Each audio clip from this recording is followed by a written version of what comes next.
Hello everyone, स्वागत है आप सभी का बलास्ट कोचिंग क्लासेस में। ये बलास्ट कोचिंग क्लासेस की तरफ से प्रश्न बैंक की एक सीरीज़ दी जा रही है जो 10th और 12th क्लास के लिए है। इसमें हमारा हिंदी मीडियम और इंग्लिश मीडियम दोनों हम लोग कर रहे हैं।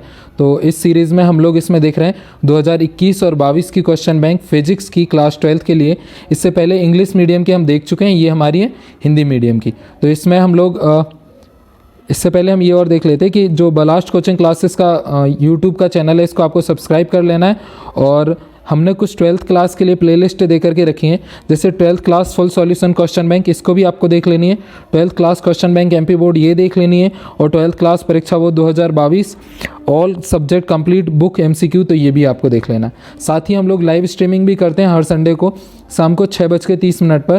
तो आपको इस टाइम पे लाइव आ जाना है और जो भी आपके डाउट होंगे वो हम लोग क्लियर करेंगे। और साथ ही जो करंट चल रहा होगा एमपी बोर्ड के टॉपिक, वो भी इसमें डिस्कशन करते हैं। इस वीडियो में हम केवल ऑब्जेक्टिव देखने वाले हैं। और ऑब्जेक्टिव हमारे कितने आने वाले हैं? 28 मार्क्स के आने वाले हैं। और फिजिक्स में पासिंग मार्क्स कितने हैं? 22। तो इसमें हम 28 मार्क्स के सारे ऑब्जेक्टिव देखेंगे। स्टार्ट करते हैं हम लोग हमारे पहले चैप्टर से। तो फर्स्ट इकाई हमारा स्थिर विद्युत, जिसका पहला चैप्टर है हमारा विद्युत आवेश तथा क्षेत्र। तो इसका हमारा पहला वास्तुनिष्ठ प्रश्न है। पहला हमारा सही विकल्प वाला है, ई तीव्रता वाले विद्युत क्षेत्र में आवेश Q रखने पर उस पर लगने वाला बल होगा। तो उस पर लगने वाला बल कितना होगा? F इक्वल टू होगा QE। सेकंड क्वेश्चन है, किसी बिंदु आवेश से दूरी R पर विद्युत क्षेत्र के अनुक्रमानुपाती होता है। तो इसका आंसर क्या आएगा? सेकंड का आंसर आ जाएगा हमारा बाय यानी 1/r²। नेक्स्ट हमारा थर्ड क्वेश्चन, एक खोखले गोले के अंदर एक विद्युत द्विध्रुव रखा है, गोले से संबंध विद्युत फ्लक्स होगा। तो इसका आंसर कितना आएगा? तो आ जाएगा 0। चौथा क्वेश्चन है, एक कूलाम आवेश में इलेक्ट्रॉनों की संख्या होती है। तो एक कूलाम आवेश में इलेक्ट्रॉनों की संख्या कितनी होती है? 6.25 × 10⁻18 इलेक्ट्रॉन। नेक्स्ट है हमारा पांचवा क्वेश्चन, मुक्त आकाश के परावैद्युतांक यानी विद्युतशीलता का विमीय सूत्र है। तो इसका आंसर क्या आएगा पांचवें का हमारा? तो ये हो जाएगा हमारा m-1 L-3A2। उसके बाद में नेक्स्ट है हमारा छठवां क्वेश्चन।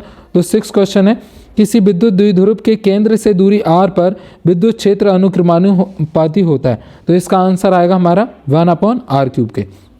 सातवां क्वेश्चन है, एक समान विद्युत क्षेत्र में किसी द्विध्रुव आघूर्ण के क्षेत्र की दिशा 180 डिग्री कोण घुमाने में किया गया कार्य होगा।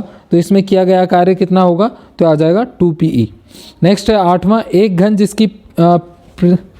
घन जिसकी प्रयुक्त भुजा x है के केंद्र से ठीक ऊपर x/2 दूरी एक बिंदु आवेश Q रखा गया है, घन से संबंधित विद्युत फ्लक्स होगा। तो इसका आंसर हमारा कितना आएगा? तो इसका आंसर आ जाएगा हमारा Q, ये आ जाएगा Q/ε0। उसके बाद में नेक्स्ट है हमारा 9th क्वेश्चन। तो 9th है हमारा विद्युत क्षेत्र का मात्रक। तो जो हमारा विद्युत क्षेत्र होता है उसका मात्रक क्या होता है? न्यूटन पर कूलम। उसके बाद में रिक्त स्थानों की पूर्ति कीजिए। पहला क्वेश्चन हमारा, एकल ऋणावेश के लिए स्थिर विद्युत क्षेत्र रेखाएं से प्रारंभ होती हैं। तो कहाँ से? अनंत से। दूसरा है हमारा, धातु की परावैद्युतांक होता है। तो इसका आंसर क्या आएगा? अनंत। तीसरा है हमारा, दो विद्युत द्विध्रुवों के बीच की दूरी 2 गुना कर देने पर उनके मध्य में आकर्षण या प्रतिकर्षण बल हो जाएगा। तो 4 गुना हो जाएगा। उसके बाद में क्वेश्चन है, एक वाक्य में उत्तर दीजिए। तो पहला क्वेश्चन है, किस प्रकार के आवेश समूह के लिए विद्युत क्षेत्र एक समान रहता है? तो इसका आंसर है, आवेशित चादर के समीप विद्युत क्षेत्र की तीव्रता एक समान होती है। उसके बाद में नेक्स्ट हमारा सेकंड क्वेश्चन, किस प्रकार के आवेश समूह के लिए विद्युत क्षेत्र दूरी व्युत्क्रमानुपाती होती है? तो इसका सेकंड है, अनंत लंबाई के एक समान ठोस बेलनाकार चालक के लिए E इक्वल टू λ/2πε0r होती है। उसके बाद में नेक्स्ट है हमारा तीसरा क्वेश्चन, तो किस प्रकार के आवेश समूह के लिए विद्युत क्षेत्र दूरी के वर्ग के व्युत्क्रमानुपाती होता है? तो तीसरा आएगा आवेशित गोलीय कवच के लिए। नेक्स्ट है चौथा, किस प्रकार के आवेश समूह के लिए विद्युत क्षेत्र दूरी के घन के व्युत्क्रमानुपाती होता है? तो इसका आंसर आएगा एक आवेशित कुचालक ठोस के लिए। उसके बाद में ये 2-2 मार्क्स के क्वेश्चन है, तो ये आपको करना है, पर ज़्यादा से ज़्यादा कमेंट आएंगे तो ये भी हम लोग बता देंगे। उसके बाद में नेक्स्ट चलते हैं हम लोग सेकंड चैप्टर की तरफ। और दूसरा चैप्टर है हमारा इसका, ये रहा सेकंड चैप्टर, जो है हमारा विद्युत धारिता तथा विभव। इसके हम लोग ऑब्जेक्टिव देख लेते हैं।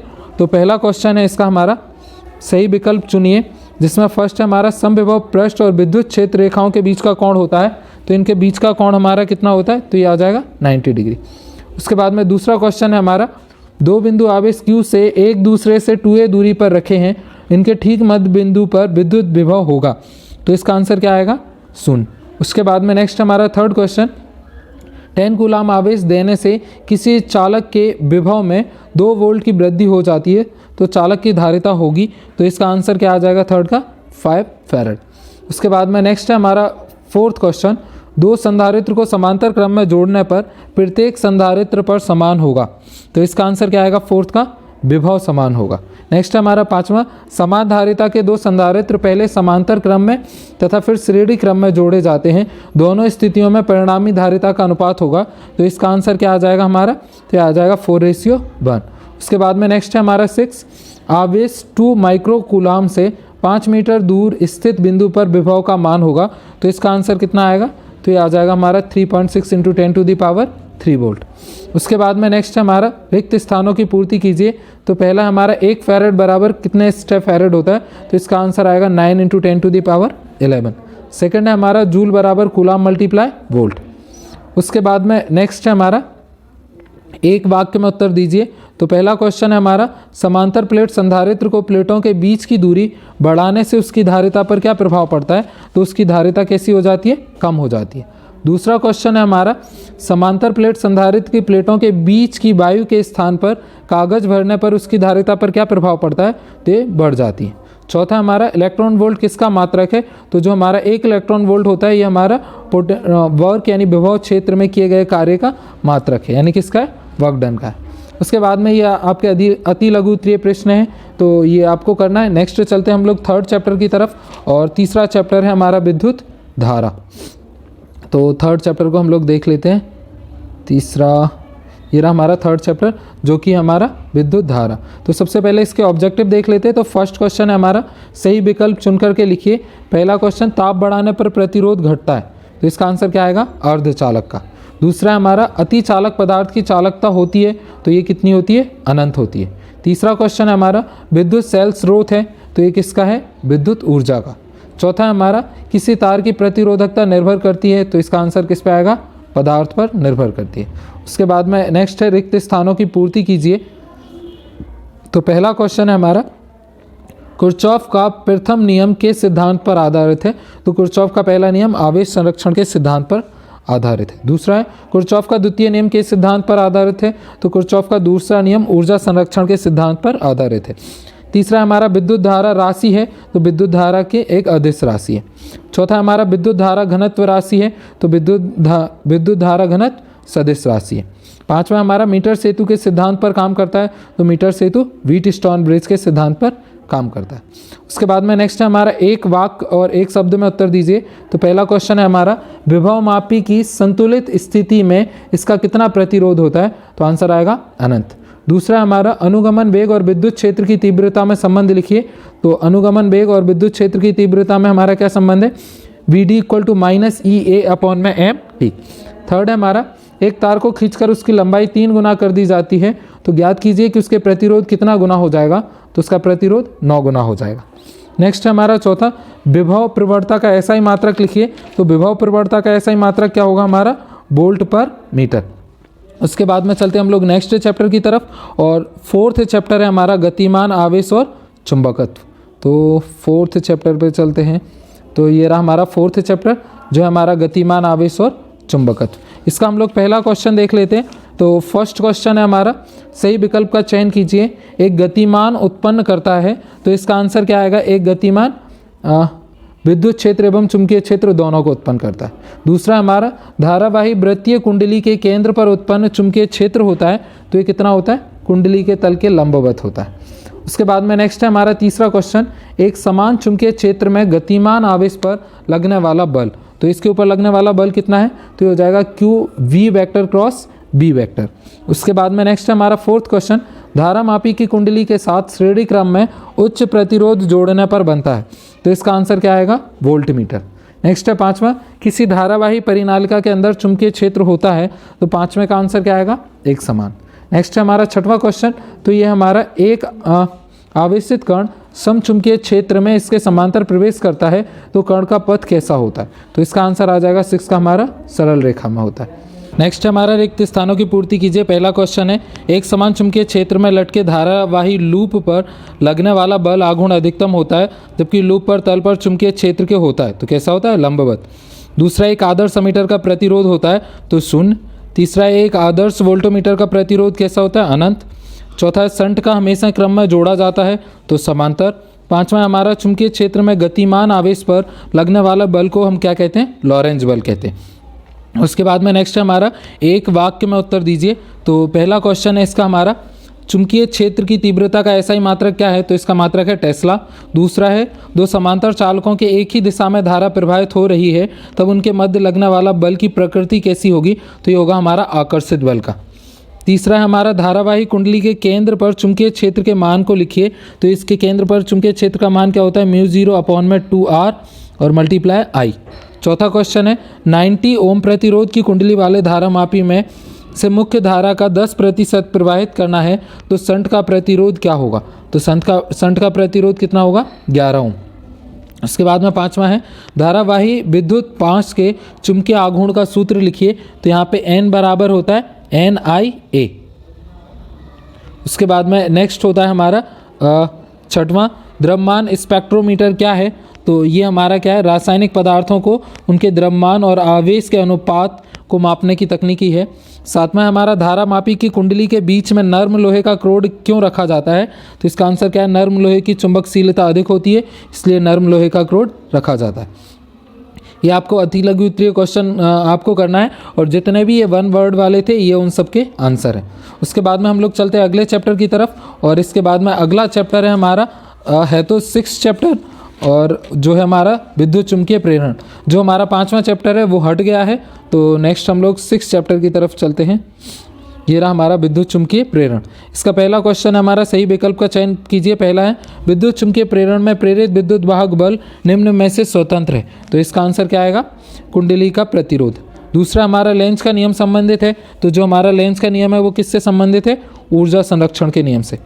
तीसरा है हमारा, भंवर धाराओं का उपयोग किया जाता है। तो भंवर धाराओं का उपयोग किस में किया जाता है? तो इसका आंसर आएगा विद्युत ब्रेकिंग में। उसके बाद में आंसर है हमारा, नहीं, ये जो भंवर धाराओं का उपयोग है वो विद्युत ब्रेकिंग में भी किया जाता है, धारामापी को रुद्रोध बनाने में और चलमापी में, मतलब आंसर आएगा उपरोक्त सभी। उसके बाद में नेक्स्ट है हमारा चौथा क्वेश्चन, प्रेरित धारा की दिशा ज्ञात की जाती है।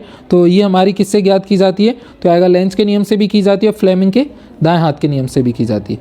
पांचवा क्वेश्चन है हमारा, यदि समतल कुंडली में n फेरे होते हैं तो उसका स्वप्रेरक तो अनुक्रमानुपाती होता है। तो इसका आंसर क्या आएगा? 5वें का n²। नेक्स्ट है हमारा, रिक्त स्थानों की पूर्ति कीजिए। तो पहला क्वेश्चन है, प्रेरित विद्युत वाहक बल में परिवर्तन के कारण उत्पन्न होता है। तो इसका आंसर हमारा क्या आएगा? तो आएगा इसका चुंबकीय फ्लक्स। दूसरा है, भंवर धाराओं को कम करने के लिए ट्रांसफार्मर के क्रोड बनाए जाते हैं। तो इसका आंसर किसके आएगा? किसके बनाए जाते हैं? पटलित के। नेक्स्ट हमारा थर्ड, किसी कुंडली में धारा परिवर्तन की दर इकाई होने पर उस पर कुंडली में उत्पन्न प्रेरित विद्युत वाहक बल को आकर्षण मान के बराबर होता है। तो इसका आंसर क्या आएगा? स्वप्रेरक। उसके बाद में नेक्स्ट है हमारा चौथा क्वेश्चन, तो ये हमारा, भंवर धाराओं के कारण विद्युत ऊर्जा का के रूप में अपव्यय होता है। तो इसका आंसर आएगा ऊष्मीय ऊर्जा। पांचवा है, एक कुंडली के अंदर लोहे का क्रोड रखने पर उसका स्वप्रेरक तो हो जाता है। तो ये कैसा हो जाता है? बढ़ जाता है। छठवां है, चुंबकीय फ्लक्स में परिवर्तन की दर के अनुक्रमानुपाती होता है। तो ये किसके होता है? विद्युत वाहक बल के। नेक्स्ट हमारा एक बात में उत्तर दीजिए। पहला क्वेश्चन है, स्वप्रेरक का एसआई मात्रक लिखिए। तो इसका एसआई मात्रक होता है हेनरी। दूसरा है, चुंबकीय फ्लक्स का एसआई मात्रक लिखिए। तो ये होता है वेबर। तीसरा है, कुंडली की कुल लंबाई को अपरिवर्तित रखते हुए कुंडली में फेरों की संख्या दोगुनी कर दी जाती है, उसका स्वप्रेरक तो कितने गुना हो जाएगा? तो इसका आंसर आएगा 4 गुना। चौथा क्वेश्चन है हमारा, विद्युत का जड़त्व किसे कहते हैं? तो ये आएगा स्वप्रेरण को। पांचवा है, दो प्रेरक कुंडली के स्वप्रेरक तो L1 व L2 हैं, इन्हें श्रेणी क्रम में जोड़ने पर तुल्य प्रेरक तो कितना होगा? तो इसका आंसर आ जाएगा L = L1 + L2। छठवां है, जब किसी विद्युत परिपथ में भंग किया जाता है तो उत्पन्न प्रेरित धारा की दिशा क्या होती है? तो इसका आंसर आएगा विपरीत। उसके बाद में नेक्स्ट है हमारा 7th नंबर का क्वेश्चन। तो 7th चैप्टर है हमारा प्रत्यावर्ती धारा। तो ये हम लोग देख लेते हैं 7th वाला क्या है? प्रत्यावर्ती धारा। ये रहा हमारा प्रत्यावर्ती धारा। तो सबसे पहले हम लोग चलते हैं रिक्त स्थानों की तरफ। तो इसमें हमारा पहला क्वेश्चन है, रिक्त स्थान में एलसी परिपथ में धारा और विभवांतर के मध्य का कालांतर होता है। तो कितना होता है? एलसी सर्किट में π/2 का अंतर होता है। दूसरा है किसी प्रत्यावर्ती धारा का परिपथ में शिखर का मान I0 व आभासी मान IRM में संबंध कितना होता है? तो IRMS यानी रूट मीन स्क्वायर वैल्यू, और इसमें कितना संबंध होता है? तो IRMS इक्वल टू होता है I0 अपॉन में √2।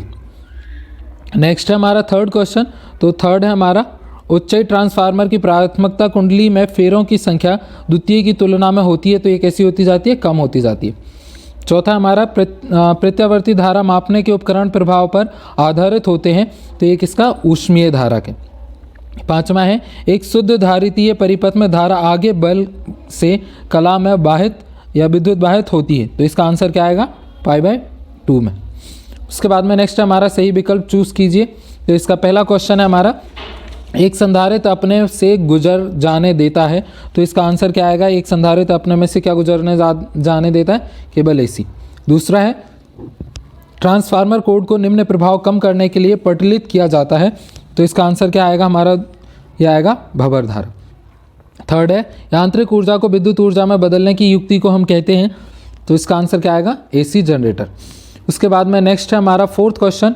तो यह भारत में घरों में दी जाने वाली विद्युत धारा की आवृत्ति होती है, तो इसका आंसर आएगा 50 हर्ट्ज यानी 50 हर्ट्ज।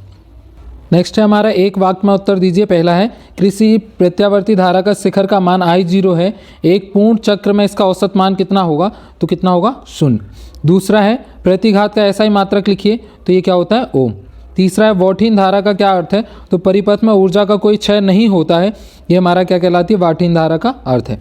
चौथा हमारा किस दशा में धारा वॉटहीन होती है? तो जब धारा का परिपथ केवल संधारित्र में उपस्थित हो तो वोल्ट से π/2 कालांतर पीछे रहती है, जहाँ शक्ति हाश 0 होता है।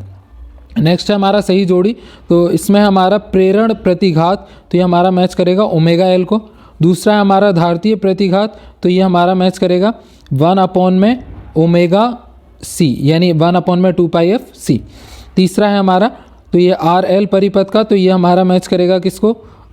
ये चला जाएगा हमारा R² प्लस XL का स्क्वायर रूट में।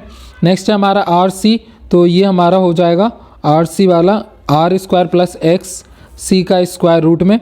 ये हमारा L वाले में XL का स्क्वायर होगा और C वाले में XC का स्क्वायर होगा। नेक्स्ट है LCR, तो ये होगा R² plus XL minus XC का होल स्क्वायर रूट के अंदर।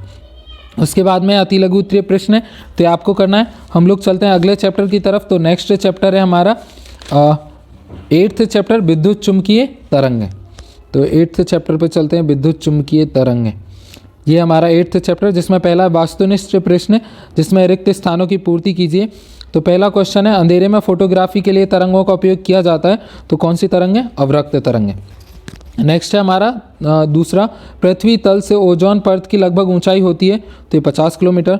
तीसरा है विस्थापन धारा है में परिवर्तन के कारण उत्पन्न होती है, तो इसका आंसर आएगा विद्युत क्षेत्र। चौथा है एक त्वरित आवेश चुंबकीय क्षेत्र एवं दोनों उत्पन्न करता है, तो इसका आंसर आएगा विद्युत क्षेत्र। पांचवा है हमारा निर्वात में विद्युत चुंबकीय तरंगों के वेग का सूत्र है, तो ये होता है C = 1/√रूट के अंदर μ0ε0। छठवां है हमारा ऊष्मा की संवेदनशीलता तरंगों द्वारा होती है, तो इसका आंसर आएगा परावैगनी। सातवां हमारा विद्युत स्फुलिंग के निकट की गंध निकलती है, तो इसका आंसर आएगा ओजोन। आठवां हमारा परावैगनी लैंपों के बल्ब के बनाए जाते हैं, तो ये बनाए जाते हैं क्वार्ट्ज के। उसके बाद में नवा क्वेश्चन है हमारा जीवाणुनाशक के रूप में तरंगों का उपयोग होता है, तो होता है परावैगनी यानी अल्ट्रावायलेट रेज का। 10वां हमारा विद्युत चुम्बकीय तरंगों के स्पेक्ट्रम में सर्वाधिक आवृत्ति वाली तरंग है, तो ये कौन सी हमारी? गामा तरंग है। इसके बाद में निम्नलिखित में से कौन सा विद्युत चुम्बकीय तरंग नहीं है, ये हमारा सही विकल्प का बताना है। तो इसका आंसर हमारा क्या आएगा? तो इसका आंसर आ जाएगा हमारा ध्वनि तरंग है। नेक्स्ट है हमारा सेकंड, तो सेकंड वाला है निम्नलिखित में से सबसे अधिक आवृत्त वाली तरंगें हैं, तो ये परावैगनी तरंग है। तीसरा हमारा दृश्य प्रकाश के तरंग दैर्घ्य की कोटि होती है, तो इसका आंसर आएगा हमारा 1/√रूट के नहीं, इसकी कोटि कितनी होती है? दृश्य प्रकाश के तरंग दैर्घ्य की कोटि होती है 10⁻⁻6 मीटर।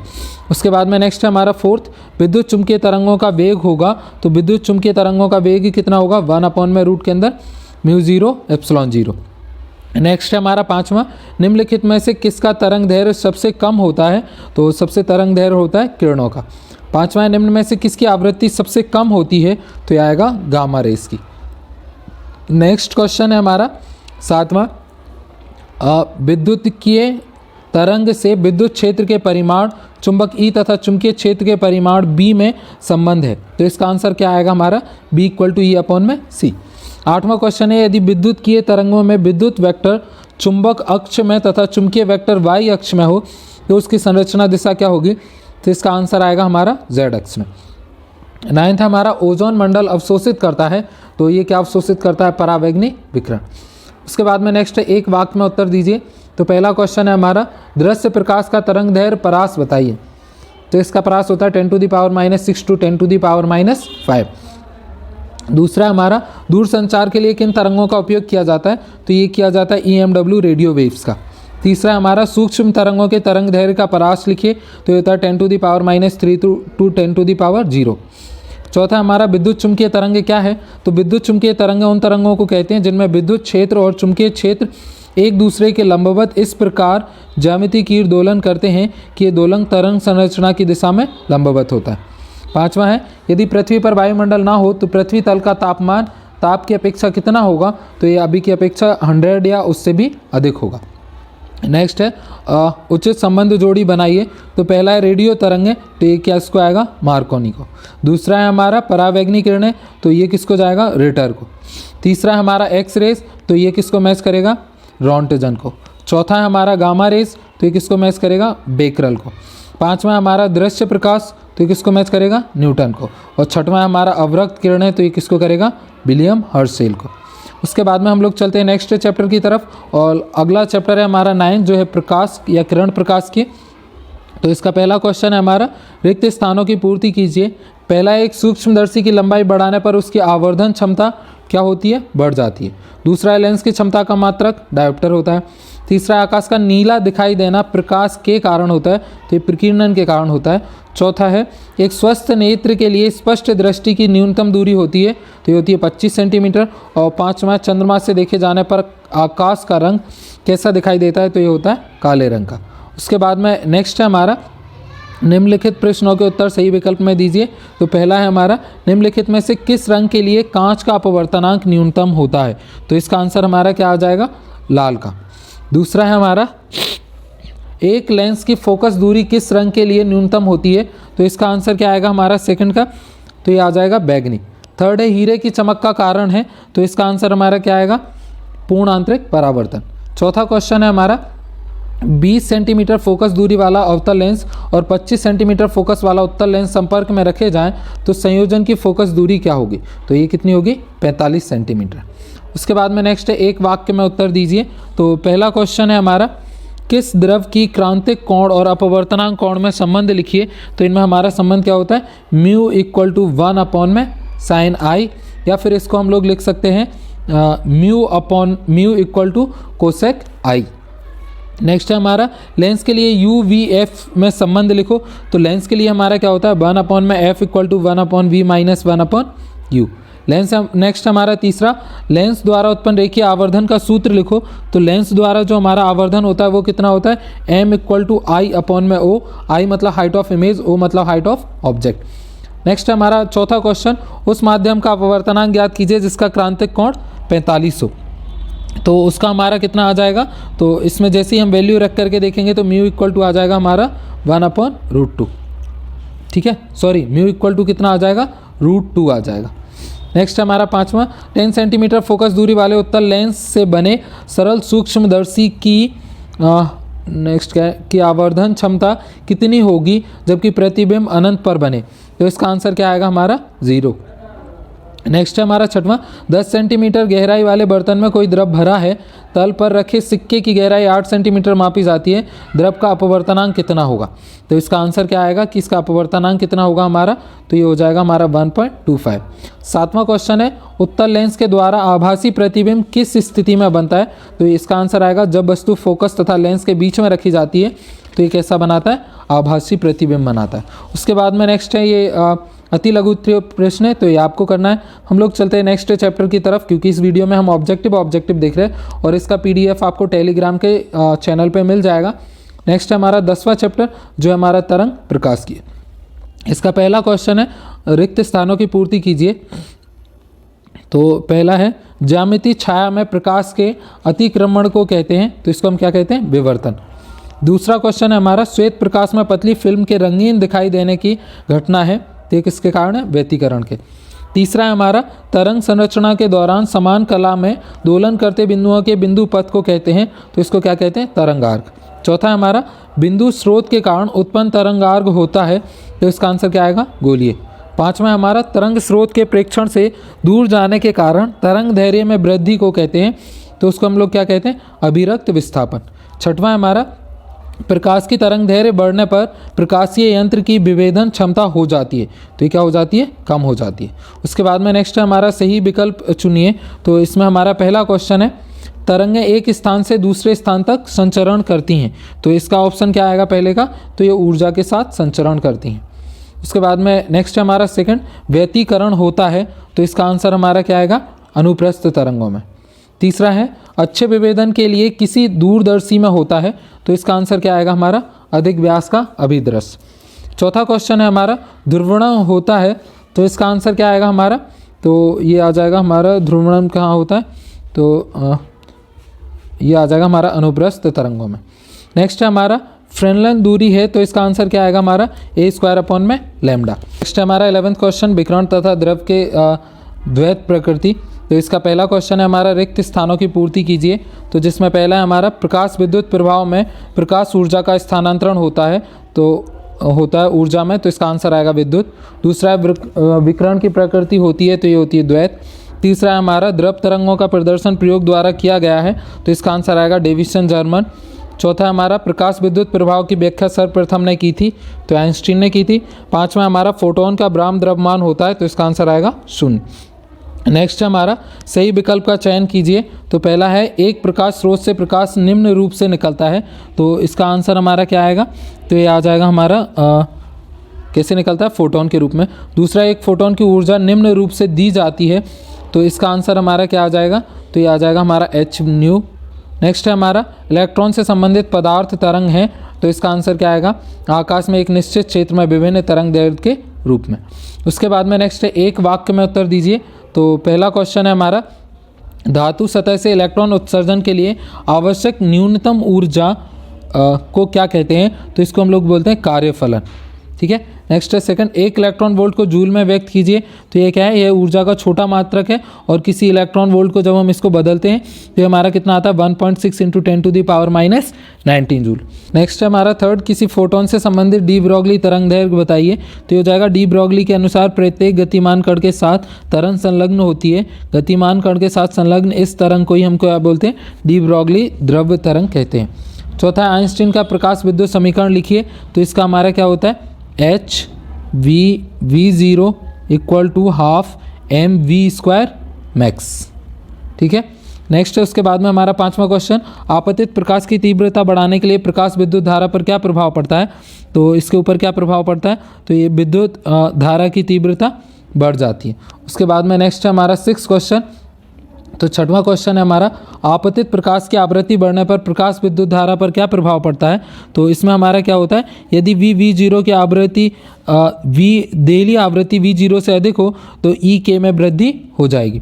नेक्स्ट है हमारा सातवां, आपतित प्रकाश की आवृत्ति बढ़ने पर उत्सर्जन इलेक्ट्रॉन की गति पर क्या प्रभाव पड़ेगा? तो आवृत्ति आपतित प्रकाश की तीव्रता बढ़ाने पर उत्सर्जन यानी फोटोनों की संख्या में वृद्धि हो जाएगी। उसके बाद में नेक्स्ट है हमारा क्वेश्चन नंबर 8।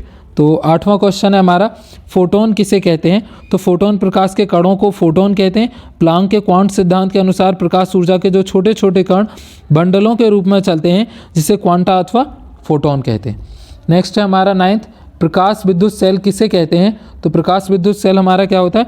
तो फोटो वैद्युत सेल की युक्ति को हम लोग क्या कहते हैं? प्रकाश विद्युत सेल कहते हैं। 10वां हमारा, प्लांक नियतांक का मात्रक और विमीय सूत्र लिखिए। तो इसका हमारा क्या हो जाएगा? तो ये आ जाएगा H = E λ/c। और इसका अगर हम लोग डायमेंशनल फार्मूला की बात करें तो ये हमारा कितना आ जाएगा? तो H का डायमेंशनल फार्मूला होता है हमारा ml2t-1। उसके बाद में नेक्स्ट चलते हैं हम लोग 14 चैप्टर की तरफ। तो 14 चैप्टर हमारा क्या है? ये हमारा अर्धचालक। तो अर्धचालक यानी सेमीकंडक्टर का फर्स्ट क्वेश्चन है हमारा, रिक्त स्थानों की पूर्ति कीजिए।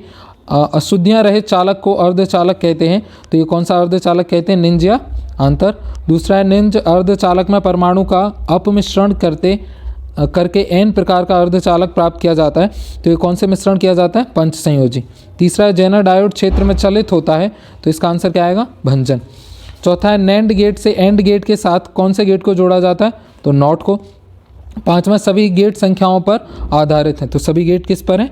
बाइनरी संख्याओं पर आधारित हैं। उसके बाद में नेक्स्ट है हमारा सही विकल्प चुनिए। तो पहला क्वेश्चन है हमारा पी प्रकार के अर्धचालक में बहुसंख्यक व अल्पसंख्यक क्रमशः होते हैं, तो इसका आंसर क्या आएगा? होल और इलेक्ट्रॉन। जो होल हमारे होते हैं ये बहुसंख्यक होते हैं और जो इलेक्ट्रॉन होते हैं वो हमारे अल्पसंख्यक होते हैं। दूसरा हमारा अर्धचालक के ताप बढ़ने पर इसकी चालकता में क्या प्रभाव पड़ता है? तो ये हमारा क्या हो जाता है? बढ़ती है। तीसरा है पीएन संधि डायोड में अवक्षय परत की मोटाई लगभग कितनी होती है? तो इसका आंसर हमारा क्या आ जाएगा? तो इसकी मोटाई हमारी लगभग कितनी होती है? तो ये हो जाएगा हमारा 10⁻³ नेक्स्ट है हमारा बोल्ट नियंत्रण के रूप में उपयोग किया जाता है, तो इसका आंसर क्या आ जाएगा? हमारा फोर्थ का जेनर डायोड। नेक्स्ट है हमारा पांचवा, जब पीएन संधि अग्रसित वायुस अनुयुक्त किया जाता है तब यह होती है, तो इसका आंसर हमारा क्या आएगा? फिफ्थ का विभव रोधक कम कर देती है। उसके बाद में नेक्स्ट है हमारा एक वाक्य में उत्तर दीजिए। तो पहला क्वेश्चन है हमारा ओके ताप पर निंज अर्धचालक किस प्रकार का व्यवहार करता है? तो ये ओके नहीं 0 डिग्री केल्विन ताप पर निंज चालक किस प्रकार का व्यवहार करता है? तो इसका आंसर क्या आएगा? हमारा अचालक होता है। दूसरा है एन प्रकार का अर्धचालक में बहुसंख्यक व अल्पसंख्यक आवेश वाहक बताइए। तो बहुसंख्यक हमारे कौन से होते हैं? इलेक्ट्रॉन। और अल्पसंख्यक कौन से होते हैं? होल। तीसरा क्वेश्चन है हमारा नैंड गेट के लिए बूलियन व्यक्त कीजिए। तो नैंड गेट का हमारा बूलियन क्या होता है? तो ये हो जाएगा हमारा y = a.b बार। नेक्स्ट हमारा चौथा एलईडी क्या है? तो एलईडी एक प्रकाश उत्सर्जक डायोड होता है, ये उसका क्या है? सिंबल है।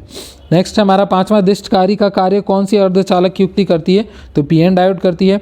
नेक्स्ट हमारा छठवां किस प्रकार के गेट में केवल एक ही इनपुट होता है? तो ये नॉट गेट में एक ही होता है। उसके बाद में नेक्स्ट है हमारा सातवां किस प्रकार की अभिनति में अर्धचालक डायोड का प्रतिरोध बहुत अधिक होता है? तो इसका आंसर हमारा क्या आएगा? पश्च अभिनति में। नेक्स्ट हमारा आठवां एलईडी निर्माण के लिए प्रयुक्त अर्धचालक में बैंड अंतराल कम से कम कितना होता है? तो होता है 1.8 इलेक्ट्रॉन वोल्ट का। उसके बाद में ये लघु उत्तरीय प्रश्न है, तो ये आपको करना है। ये हमारा फिजिक्स का MCQ filling the blanks true false और मैच द कॉलम था। आपने अगर चैनल को सब्सक्राइब नहीं किया तो सब्सक्राइब कर लेना है और आपको प्लेलिस्ट में जाकर के 12th क्लास फुल सॉल्यूशन की एक प्लेलिस्ट देख लेनी है और एक 12th क्लास के क्वेश्चन बैंक की भी प्लेलिस्ट देख लेनी है और साथ ही आपको 12th क्लास के परीक्षा बोर्ड की भी प्लेलिस्ट देख लेनी है। और हर संडे को शाम को 6:30 बजे लाइव हम लोग मिलेंगे, तो वहाँ पे आपके जो भी डाउट होंगे एग्ज़ाम से रिलेटेड और MP बोर्ड से रिलेटेड वो हम लोग क्लियर करेंगे। वीडियो देखने के लिए आपका बहुत बहुत धन्यवाद। मिलते हैं ऐसी अगली वीडियो में, तब तक के लिए बाय।